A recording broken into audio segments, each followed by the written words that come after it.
Olá, meus irmãos. Vamos falar um pouquinho hoje sobre as Sagradas Escrituras. Estamos no mês da Bíblia aqui no Brasil. Vamos falar um pouquinho sobre o cânon bíblico. O cânon quer dizer regra, medida ou catálogo. E um livro canônico quer dizer um livro catalogado. Ou seja, ele foi inspirado por Deus, né? Aí a gente pode fazer outros vídeos o que seria essa inspiração divina nas Escrituras. Isso seria já um outro tema. Um outro termo que se usa são os livros protocanônicos. É um livro que ele é catalogado por primeiro, ele é próton, ele é primeiro, né? Ele foi sempre catalogado, ou então foi um dos primeiros, está entre os primeiros, está no catálogo dos livros canônicos. Os livros deuterocanônicos, né? Deuteron ou então segunda instância, né? Ou seja, é um cânon que foi aprovado não na primeira lista, mas em uma segunda lista. Que não quer dizer que ele não é inspirado. Ele é inspirado sim, mas ele foi aprovado em outro momento. Houve mais discussões a respeito disso, mais estudos, mais outros elementos que foram discernidos, né, para se colocar no catálogo dos livros canônicos. Então, existem os livros protocanônicos e os deuterocanônicos. Existem também os livros apócrifos, que quer dizer um livro oculto. Um livro que não deve ser lido nas assembleias de um culto, né, público. Ele é reservado à leitura particular. Em consequência, um livro não canônico, não catalogado, embora tenha aparência de livro canônico, por exemplo, o Evangelho segundo Tomé, Evangelho da Infância, Assunção de Moisés, Evangelho de Madalena, vários outros, né? Tem esse nome, mas de fato não é um livro inspirado. Osés, é proibido ler um livro apócrifo? Não.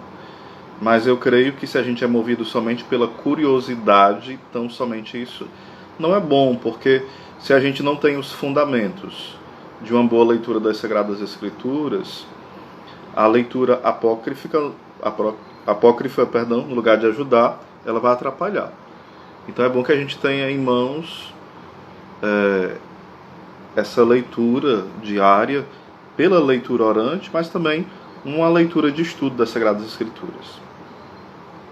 Claro que devemos aproximar-se das Escrituras com esta postura de piedade, não com a postura cética, uma postura somente investigativa, né?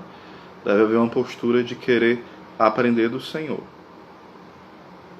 Então, nós temos um fundamento, mas não somos fundamentalistas, né? Então, o próprio catecismo ele vai indicando os caminhos para se entender bem as Escrituras. O próprio Santo Tomás de Aquino e outros santos, né, eles vão indicando que nós partimos do literal, que vai nos ajudando também a entender a dimensão espiritual. A questão espiritual vai implicar aí dentro de 3 pontos, né, em especial. O entendimento moral do texto bíblico, o entendimento mais alegórico, né, e o entendimento anagógico. A gente pode fazer também um vídeo sobre esse tema. Eu já tenho um vídeo sobre isso, mas somente como se fosse um audiobook, né? Mas a gente pode fazer vídeos aqui batendo um papo sobre as Escrituras aqui mesmo pelo Instagram. Geralmente eu não faço muitos vídeos por aqui. Quando dá na telha eu faço, eu não aviso o horário, por isso que geralmente não tem ninguém aqui quase, né? Tem 2 pessoas, 3, 4. Osés, nós somos ninguém? Não é isso que eu estou dizendo, vocês entenderam, né? Então vamos lá. Os apócrifos, eles embora não tenham sido durante séculos tidos como desprezíveis e portadores de lendas, né? Vai falar aqui o Dom Estevão, né? Falando sobre isso. Eles são ultimamente reconhecidos como valiosos para a história do cristianismo, porque através de suas afirmações referem o modo de pensar dos judeus e cristãos dos séculos pouco anteriores e pouco posteriores a Cristo, século II a.C. até o século V. Ou seja, por um tempo se pensou que era até uma contaminação, era algo 100% prejudicial ler um livro apócrifo. Hoje se percebe que não, em especial para os estudiosos, né? Vai se saber a forma mais ou menos de pensar do homem deste tempo. Então, a nível de enriquecimento cultural, é fantástico. Sem contar que ainda tem informações que se nós temos por verídicas. Não quer dizer que tudo que está nos apócrifos é lenda, é historinha para boi dormir, não. Tem muita coisa valiosa. Tem os vários tipos de livros apócrifos. Tem os mais credíveis, outros menos credíveis. Tem muitos âmbitos para ser analisado, não é só um ponto, né? Aí continuou Dom Estevão Bentecourt. Podem conter proposições verdadeiras que não foram consignadas pelos autores sagrados. Por exemplo, os nomes dos genitores de Maria Santíssima, a apresentação de Maria no templo, que foi aos 3 anos de idade, como falam os apócrifos, né? A assunção corporal de Maria após a morte. Também contém sentenças de herege que contribuem para a compreensão da história do cristianismo. Então, o cânon bíblico ele contém 47 livros do Antigo Testamento, dependendo da forma que se conta, né? Se contar, por exemplo, com a carta de Jeremias, pode ser chamado também de Baruque, né? Mas se for considerado apenas como um capítulo 6 de Baruque, o total é 46. Então depende da forma que é contado. É 46 ou 47 livros. Isso na Bíblia Católica, certo? São Pio X, no Catecismo, né? Ele vai até advertir que as Bíblias protestantes não devem ser lidas pelos católicos. Ele mostra uma postura muito firme, muito séria em relação às adulterações bíblicas nas Bíblias protestantes e nessa mutilação dos 7 livros, né? São Pio X vai ser muito duro em relação a isso, muito firme. Continuando. No Novo Testamento existem 27 livros, né? Então no total são 73 livros sagrados ao todo, né? Entre o Antigo e o Novo Testamento. Então vamos aqui passar um pouquinho à frente, tá certo? Temos a quantidade de livros, 47, também 26. Continuou Dom Estevão falando o seguinte: as passagens bíblicas começaram a ser escritas de forma esporádica, já em tempos bem remotos. É de se notar que a escritura era uma arte rara e cara na antiguidade. Essas tradições, por exemplo, as leis, as narrativas, peças litúrgicas, né? Os costumes, foram sendo acrescidas aos poucos por outros escritos no decorrer dos séculos, sem que os judeus se preocupassem com a catalogação, melhor dizendo, das mesmas. Assim foi se formando a Biblioteca Sagrada de Israel. A língua tem vezes que engancha, né? Vamos lá. Todavia, no século I da era cristã, deu-se um fato importante. Começaram a aparecer os livros cristãos, as cartas de São Paulo, os evangelhos, que apresentavam como a continuação dos livros sagrados dos judeus. Estes, porém, não tendo aceito a mensagem de Jesus Cristo e o próprio Jesus, eles trataram de impedir que se fizesse uma continuidade através desse texto, né? Uma aglutinação dos livros judeus e livros cristãos, ou seja, os judeus foram muito claros, os que não aceitaram Jesus e sua mensagem, entende? Aceitar Jesus no sentido católico do termo, né? Não é aquela postura protestante, eu aceito Jesus, não é isso, não, certo? Então vamos lá. Então houve essa reprimenda, né? E pouco a pouco a tradição judaica estabeleceu alguns critérios para indicar quais livros poderiam ser considerados sagrados. Quais são esses critérios? Vamos lá. Um dos critérios é: o livro sagrado ele não pode ter sido escrito fora da terra de Israel. Então aqui é um critério mais ligado à nação, né? Critério nacionalista. Um outro critério: não pode ser em língua aramaica ou grega, mas somente em hebraico. Novamente um critério nacionalista. Não pode ser depois de Esdras. Que mais um critério temporal. Não em contradição com a Torá ou lei de Moisés. Então percebam que os três critérios, temporal e nacionalista, que eu que estou colocando, né? Não esteve que está falando que é temporal e nacionalista, não. E o quarto, que não deve ser em contradição com a Torá ou a lei de Moisés. Em consequência, os judeus da Palestina fecharam seu cano sagrado sem reconhecer livros escritos que não obedeciam a tais critérios. Acontece, porém, que Alexandria e Egito,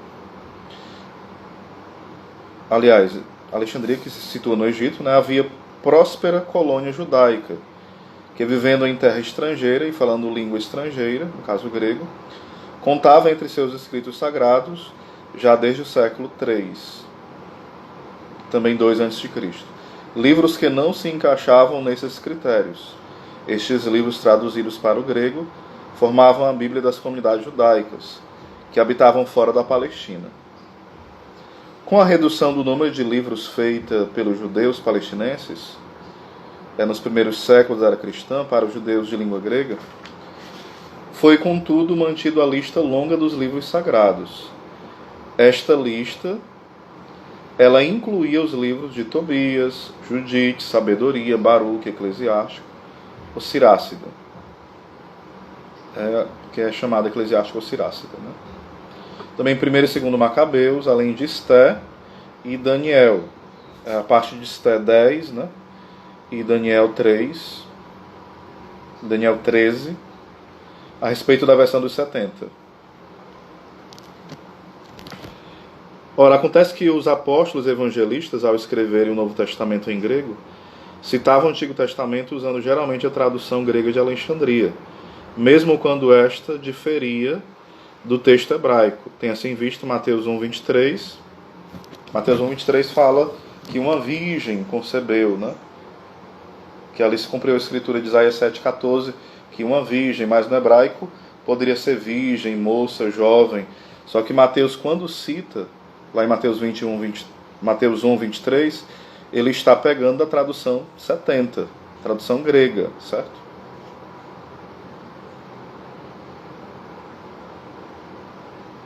Por exemplo, outro exemplo aqui. Porque a tradução grega, ela traduzia a palavra não moça nem jovem, mas virgem, né? E São Mateus pega essa palavra e aplica, né, lá no seu evangelho, dizendo que se cumpriu as escrituras. Mas ele usa uma referência grega, certo? Por um outro exemplo também, Hebreus 10:5, paralelo a Salmo 39 e o Salmo 40, versículo 7. Hebreus 10:37 seguintes, é um paralelo de Abacuque 2:3 seguintes. Atos 15, versículo 16 seguintes, é um paralelo com Amós 9, versículo 11 seguintes. Ou seja, são citações do 70, do texto grego, essas alusões. É apenas exemplos aqui, mas tem inúmeros outros, né, correlações entre a tradução do Antigo Testamento, certo? Continuando.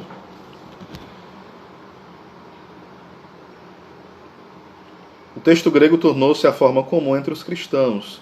Em consequência, o cano amplo, incluindo os 7 livros e os fragmentos citados, passou para o uso dos cristãos. Verificamos também que nos escritos do Novo Testamento há citações implícitas dos livros deuterocanônicos. Esses deuterocanônicos, geralmente, alguns protestantes, que são inúmeras, né, denominações, dizem que são apócrifos, que são falsos, que não valem nada, né? A gente vai ver aqui ao longo do tempo, ao longo, né, dos nossos estudos, que não é nada disso, certo?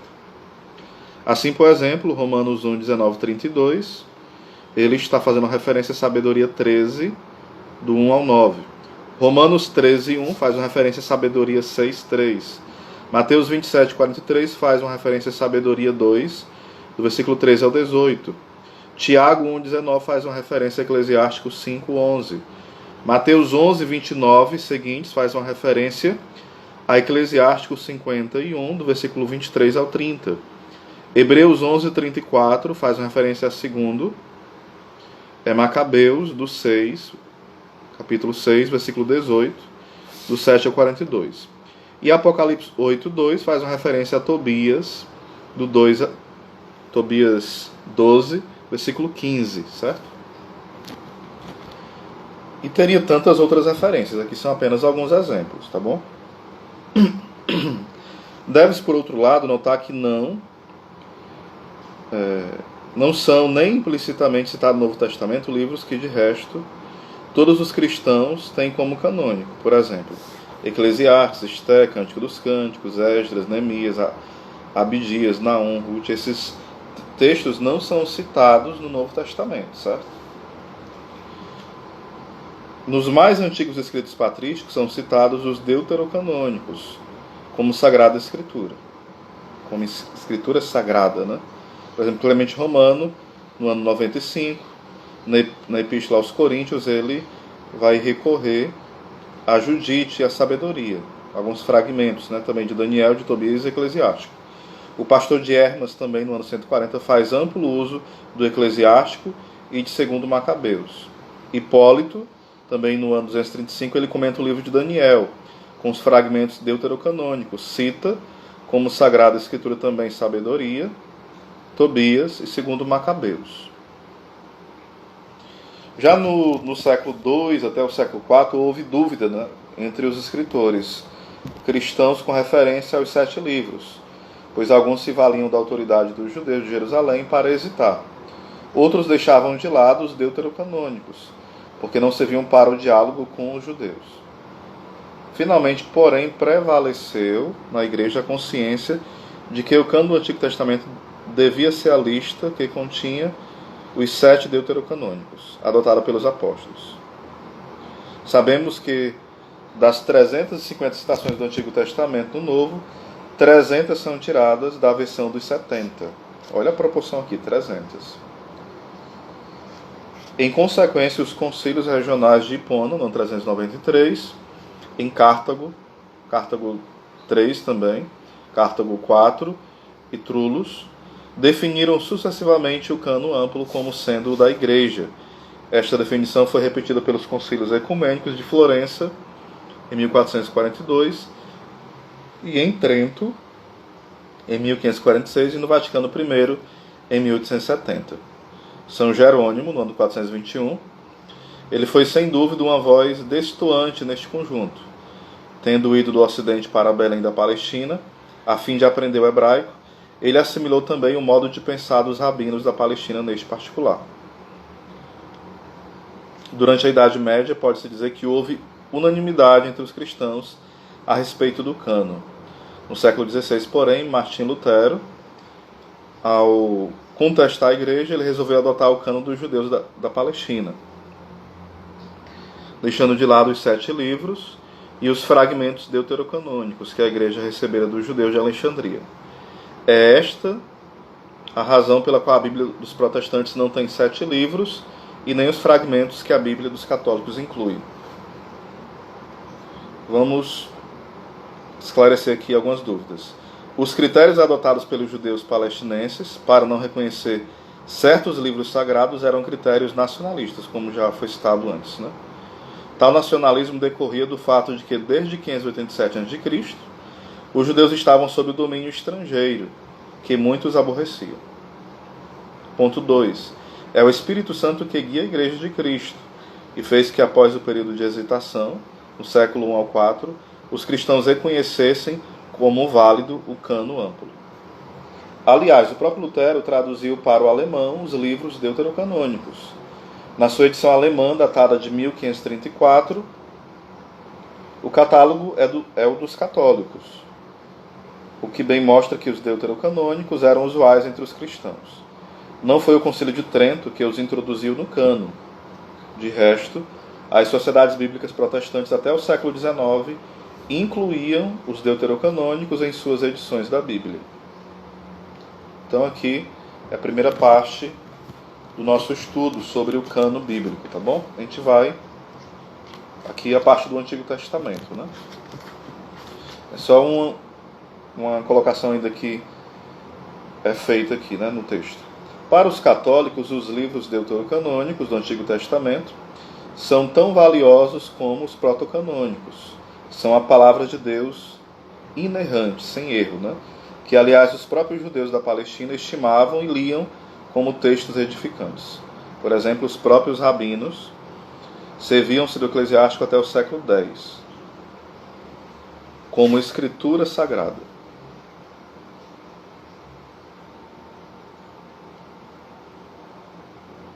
Por exemplo, o primeiro Macabeus era lido na festa de Ensenia, ou da dedicação do templo, festa de Anuhak.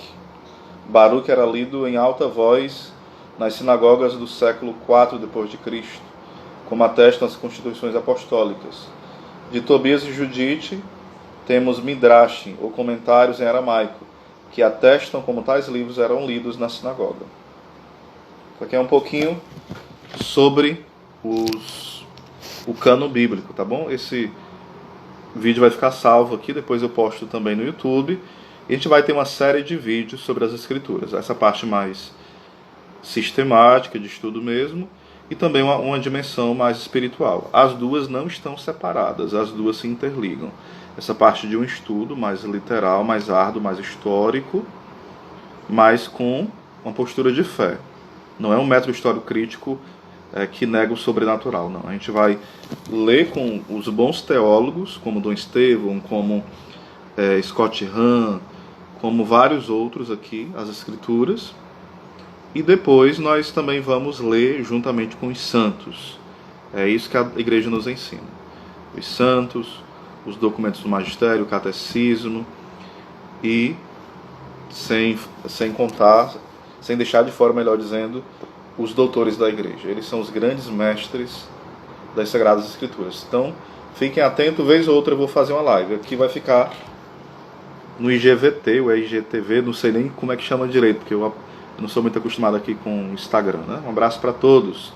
Nosso amigo Kelvin Marques, nosso grande amigo. A Anne Jéssica. Também o irmão aí da confraria, ou a irmã, não sei. A visão tá meio ruim. E Ana Vitória. Deus abençoe a todos vocês. Compartilhem. Um abraço. Eu não sei nem se pode compartilhar, como é que compartilha aqui, né? Vamos aprender para evangelizar.